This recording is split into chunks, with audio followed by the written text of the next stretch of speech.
आपके बच्चे या मेरे बच्चे ये कहें कि हमारे नालायक मां बापों ने हमारे लिए कुछ नहीं किया, ये ऐसा सड़ा गला देश छोड़ गए वो बुड्ढे, ये साली हमारी से जो पहले वाली जमात थी इन्होंने मरवा दिया। मेरे बच्चे बोलेंगे मेरे से वो बर्दाश्त नहीं होगा, मैं लड़के मर जाना पसंद करता हूं, जिंदा नहीं रहना चाहता। और ये ऐसी लड़ाई होगी, महाभारत सुना है आप लोगों ने, ये महाभारत ऐसा होगा जो इस जगह की पीढ़ी देखेगी और नॉर्थ ब्लॉक से लेकर साउथ ब्लॉक से लेकर 10 जनपद तक का ईंट तोड़ दिया जाएगा। युद्ध का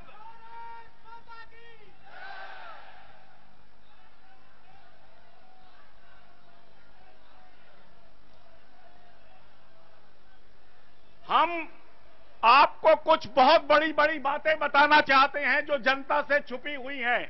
पहली बार मुझे मालूम है ये आज का भाषण प्रधानमंत्री सुनेंगे, सोनिया गांधी जी सुनेंगी, सारे भ्रष्ट मंत्री सुनेंगे, सबको पता है विश्व बंधु गुप्ता क्या है।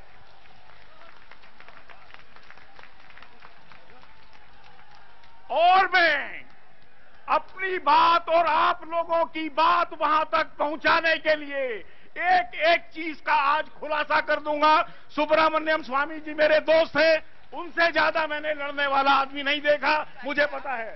सुनिए, हम लड़ेंगे, मरेंगे। अब आपको मैं कहानी बताता हूं, ध्यान से सुनिए। इस देश के साथ धोखा कैसे दिया गया पिछले 6 सालों में, आराम से सुनिए। ये ऐसी कहानी है जो आपको सुनकर आपको चौंका देगी। हाँ जी, मैं प्रणब मुखर्जी से मिला जो भारत के वित्त मंत्री हैं। मैंने कहा, योर एक्सीलेंसी मिनिस्टर साहब, हमारा स्विट्जरलैंड में 70 लाख करोड़ हमारे लोगों का पैसा पड़ा हुआ है, आप उसको लाने के लिए कानून क्यों नहीं लाते?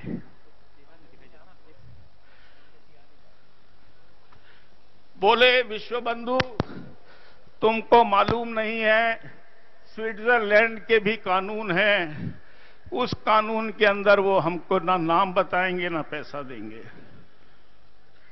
सुनता रहा, एक हिजड़े की बात सुनता रहा।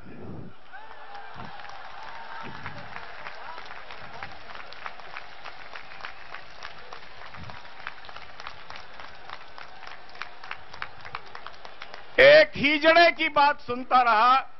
मन में आया, मेरे मां बाप अंग्रेजों की आजादी में जेल गए थे, ये हिजड़ा यहां बैठा क्या कर रहा है?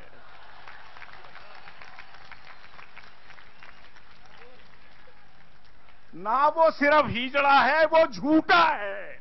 हर बार पार्लियामेंट में झूठ बोलता है, हम बताएंगे। अब आपको मैं स्विट्जरलैंड का बता दूं। स्विट्जरलैंड की कुल आबादी 66,80,000 है। सुना आपने? नई दिल्ली और साउथ दिल्ली की आजादी 66,80,000 है। अगर 66,80,000 हिंदुस्तानी स्विट्जरलैंड पे जाकर कब्जा कर लेगा, मुझे मालूम है हम कब्जा कर लेंगे। अरे 120 करोड़ के देश के नेताओं, तुमको आज 66,20,000 का वो चोर मुल्क, सारे यूरोप के अंदर 18 साल की लड़की को वेश्यावृत्ति का करने का अधिकार दिया गया है।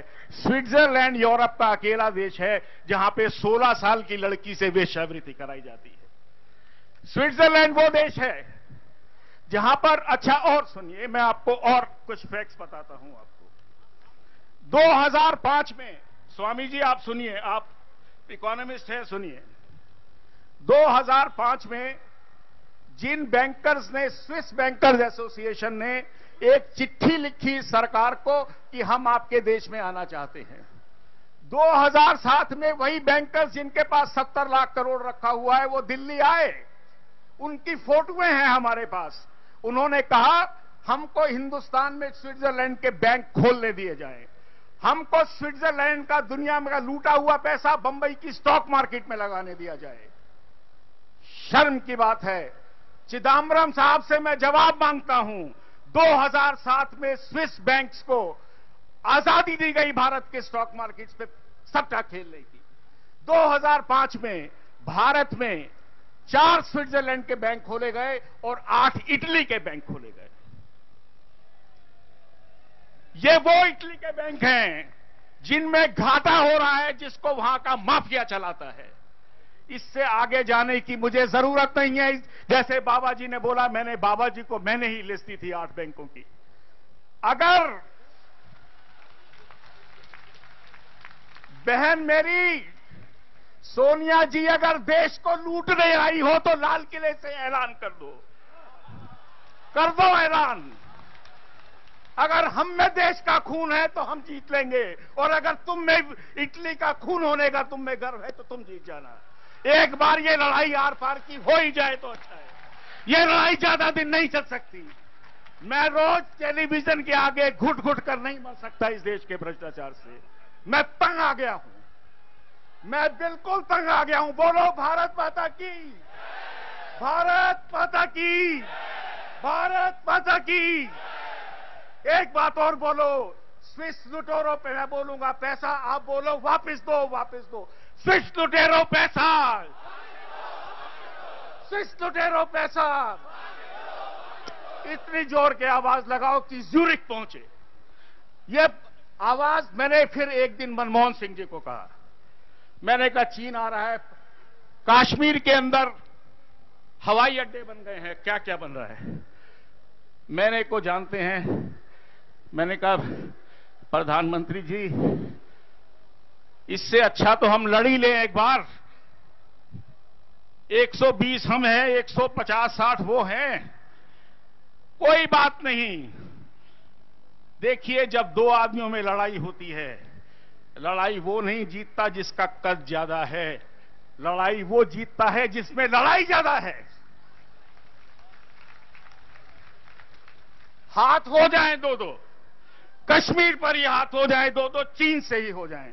मुझे रोज मत डराओ उनकी, ये कभी दिखाकर यहां पर डैम बन रहा है, ये यहां पर ये बन रहा है, ये वहां पर वो बन रहा है। इस साली लानत भरी जिंदगी से मैं मरना पसंद करता हूं। बुला लाओ उसको, चीन की फौजों को, और हमारी फौजें भी जवाब देंगी और हम देंगे जवाब उनको।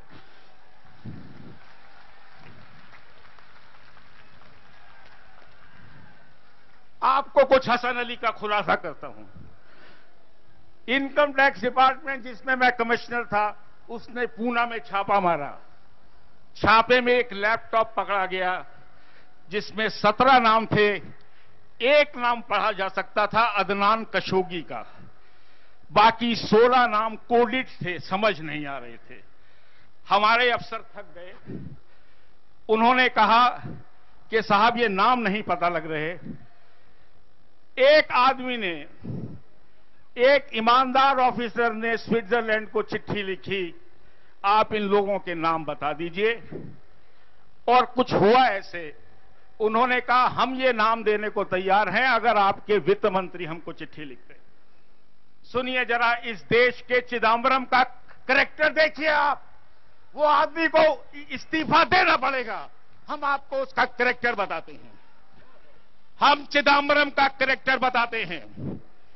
चिदम्बरम ने क्या किया, 17 आदमियों की लिस्ट लिखी। मुझे कारण मालूम नहीं उन्होंने चिट्ठी क्यों लिखी, लेकिन लगता है उनके मन में घूस खाने का लालच आया। उन्होंने कहा ये 50,000 करोड़ की मोटी मोटी बिल्लियां आ गई हैं, नाम आऊंगा, इनका ब्लैकमेल करूंगा और घूस खाऊंगा। इतिहास भी आदमियों से क्या क्या करा देता है। चिट्ठी लिखी गई, हसन अली के अकाउंट निकले, 17 नाम आए, लेकिन चिदम्बरम की किस्मत का धड़ा फूट गया। उसमें 3 पॉलिटिशियंस के भी नाम थे। आपको नाम भी बता देता हूं, विलासराव देशमुख का नाम था जो कैबिनेट मिनिस्टर है। अब आप सुनना ही चाहते हो तो सुन लो सारी बात को। दिल्ली की मैं इसको संसद मानता हूं, हिंदुस्तान की संसद मानता हूं। विलासराव देशमुख का नाम था। और उसके बाद वो घोड़े बेचने वाला आदमी जिसने 70 जिसके करीब 70, ये करीब 50 कितने हुए साहब ये? 25 billion dollar, 20 billion dollar, 100 lakh crore हो गया। 100 लाख करोड़ जिसने जमा कराया, फिर क्या हुआ? ये 3 साल पहले की बात है। आज भी हसन अली घूम रहा है। 3 आदमी। आज दूसरे का भी नाम सुन लो, जो विलासराव देशमुख के साथ था, जो हसन अली को मिलने गया पूना में। उस आदमी का नाम है अहमद पटेल। सुन लो सोनिया गांधी जी, सुन लो, बॉम्बे की पुलिस के पास वीडियो फुटेज है उन तीनों पॉलिटिशियंस की जो पूना में रोज रात को मिलते थे। मैं अहमद पटेल से पूछना चाहता हूं, पता नहीं कितने लोग जानते हैं, वो हमारी यूपीए की चेयरमैन के राजनीतिक सलाहकार हैं। मैं नहीं जानता वो कौन सी राजनीति समझाते हैं, क्योंकि उनकी मीटिंग सोनिया गांधी से रोज रात को 12 से 2 बजे के बीच में होती। भारत के इतिहास में पहली बार मैंने राजनीतिज्ञों को रात को 12 से 3 बजे तक इकट्ठे अकेले बैठे देखा है। अरे उल्लू बैठ जागते हैं उस समय। तो ये सोनिया गांधी जी बताएं, ये अहमद पटेल बताए कि हफ्ते में कम से कम 2 या 3 बार जब सोनिया गांधी का फोन आता था, तो अहमद पटेल रात को 12 बजे गाड़ियां बदल बदल कर छुपने 10 जनपद किस लिए जाते थे? क्या होता था? क्या हिसाब तय होता था? क्या पैसे की बात होती थी? सारी दिल्ली को मालूम है। सुब्रमण्यम जी बैठे हैं। आज ये देश डिपार्टमेंटल स्टोर है। दिल्ली, हिंदुस्तान के इतिहास में इस सरकार ने वाइस चांसलर की पोस्ट भेजी। राज्यसभाएं बिक रही हैं 35 करोड़ की। हर चीज बिकी, और बिकते बिकते यहां तक आ गया, इस मुल्क की जमीन भी सरकार ने बेच दी। हसन अली, हमको मालूम है दाऊद का आदमी है। दाऊद का वो ही क्यों है? 2G स्कैम में आपने शाहिद बलवा का नाम सुना? शाहिद बलवा पे 2G स्कैम ने एक आदमी के कारण आज मुल्क में मैं खड़ा होकर बोल पा रहा हूं। वो है सुप्रीम कोर्ट के chief justice of India Kapadia, जो एकदम निहायत ईमानदार आदमी है। मैं चाहता हूं, मैं बोलूंगा, कपाड़िया जी आप हैं, जिंदा रहें। कपाड़िया जी, कपाड़िया जी, कपाड़िया जी। उस आदमी ने मजबूर किया सीबीआई को, आप जाइए, अनिल अंबानी को पकड़िए, टाटा को पकड़िए, शाहिद बलवा को पकड़िए, वीडियोकॉन के दूत को पकड़िए, एसआर के रुइया को पकड़िए, इनको लेकर आइए, और आज सब चक्कर काट रहे हैं। लेकिन हुआ इसके बाद कुछ और भी। शाहिद बलवा के यहां जब छापा पड़ा, तो बहुत बड़े बिल्डर हैं, वो पहले सड़क पर चलते थे थोड़े दिन पहले, उनके पास कागजों में शरद पवार के कागज मिले, हजारों करोड़ घूस के। अनर्थ हुआ। मुझको यह समझ में नहीं आता कि इस देश की मंत्रिमंडल में कोई ईमानदार मंत्री है भी कि नहीं है। और आपको मैं आज, एक बहुत बड़ी साधु संत लोग बैठे हैं, मैं आपको प्रणाम करता हूं, बाबा को प्रणाम करता हूं। आपको एक बात बताऊं, कुतरोची छुपे बैठे हैं स्वामी जी सुब्रमण्यम जी। उनका एक लड़का है मलिस्मा, MALISSMA, सारे कागजात मेरे पास हैं। मैं कोई बात बिगर कागजात की नहीं करता। मैं कमिश्नर रहा हूं, मैं कोई जरा सी बात भी नहीं करता। मलिस्मा, अब ये कुछ इटली में कुछ और तरह से बोल रहे हैं जो मुझे पढ़ने में आया।